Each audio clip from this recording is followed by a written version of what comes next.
السلام علیکم حضور. وعلیکم السلام ورحمۃ اللہ. حضور سوال یہ ہے کہ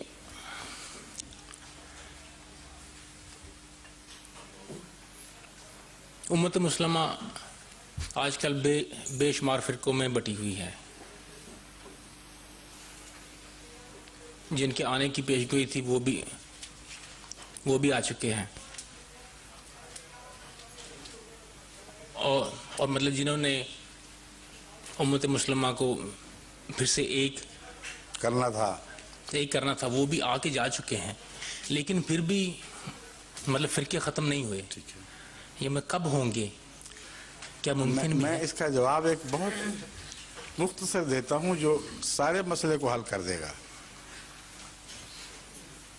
وہ وجود جس کے مقدر میں خدا نے یہ لکھ دیا تھا کہ تمام بنی نوع انسان کو اکٹھا کر دے گا، وہ آیا اور گزر گیا، اور اس کے آنے کے بعد وہ فرقے بنے ہیں جو آپ بیان کر رہے ہیں. درست ہے یہ نہیں؟ جی صحیح ہے.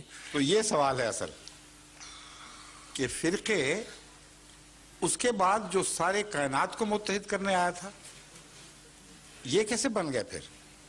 اگر وہ اپنی امت کو بھی اکٹھا نہ کر سکا تو ایک غیر یہ سوال کر سکتا ہے تو ساری دنیا نو انسان کو اکٹھا کرنے کا معنی کیا ہے؟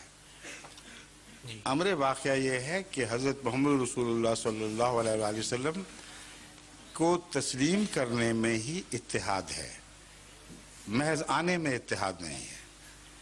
کیونکہ جس مکے میں آپ نے قدم رکھا وہاں آپ کے آنے کے بعد بھی آپ کے منکر اسی طرح متفرق رہے، پھٹے رہے اور بٹے رہے. وہی ایک ہوا جس نے آپ کو تسلیم کر لیا.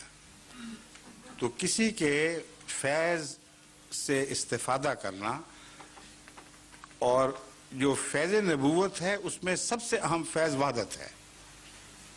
یہ نقطہ اپنی ذات میں بہت اہم ہے جو آپ اٹھا رہے ہیں. نبوت کس رنگ کی بھی ہو، شرعی ہو یا غیر شرعی تشریعی ہو، اس کا اول کام توحید کا قیام ہے، اور توحید کے قیام میں امت واحدہ پیدا کرنا ایک لازمی جز ہے.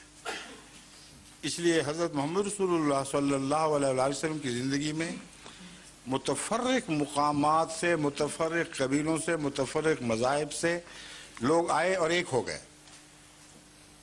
افتراق کا عمل اگر شروع ہوا تو ثابت کرتا ہے کہ لوگوں نے محمد رسول اللہ صلی اللہ علیہ وسلم سے پیچھے ہٹنا شروع کر دیا تھا اور کامل طور پر سر تسلیم خم نہیں کیا بظاہر ماننے کے باوجود. ورنہ یہ ناممکن ہے کہ محمد رسول اللہ صلی اللہ علیہ وآلہ وسلم کے سامنے مکمل سر تسلیم خم رہے اور پھر بھی تم بٹ جاؤ.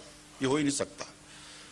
تو افتراق اس بات کی علامت ہے کہ تسلیم نہیں کیا گیا، دل سے تسلیم نہیں کیا گیا.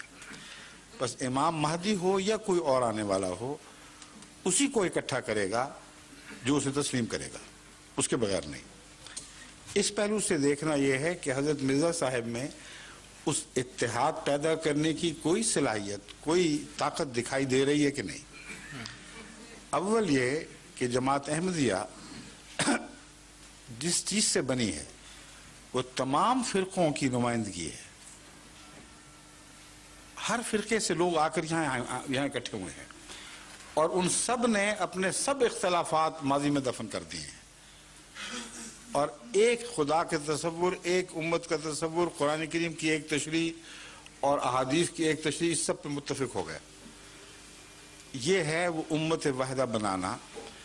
اور صرف اس لحاظ سے نہیں بلکہ تمام دنیا میں، افریقہ میں بھی جماعت احمدیہ کو نفوذ ہوا، چین میں بھی ہوا، جاپان میں بھی ہوا، جو ساؤتھ پیسیفک کے جزیرے ہیں ان میں بھی ہوا، انگلستان میں، یورپ میں. جو بھی آ رہا ہے، جس رنگ اور جس نسل سے آ رہا ہے، وہ یہاں آ کر ایک ہو جاتا ہے. اس کو شاعرانہ طور پر اقبال نے کہا تھا کہ ایک ہی صف میں کھڑے ہو گئے محمود و ایاز. واقعتاً جماعت احمدیہ میں اس وقت انگریز ہو یا امریکن ہو یا جرمن ہو یا افریقن ہو، اس طرح برابر ہو گئے ہیں کہ کسی کو کسی پر اپنی فوقیت کا احساس نہیں، کسی کو کسی کے سامنے احساس کمتری نہیں رہا. یہ یکتائی ہے جو خدا سے آنے والے اپنے ماننے والوں میں پیدا کر کے دکھا دیتے ہیں. بس یہی تو ہم کہہ رہے ہیں کہ کیوں بھٹک رہے ہو ابھی تک. وہ آ چکا جس نے جوڑنا تھا, تم اس سے تعلق جوڑو گے تو جوڑو گے, اسے الگ رہ کے تو نہیں جوڑ سکتے. ٹھیک ہے, شکریہ.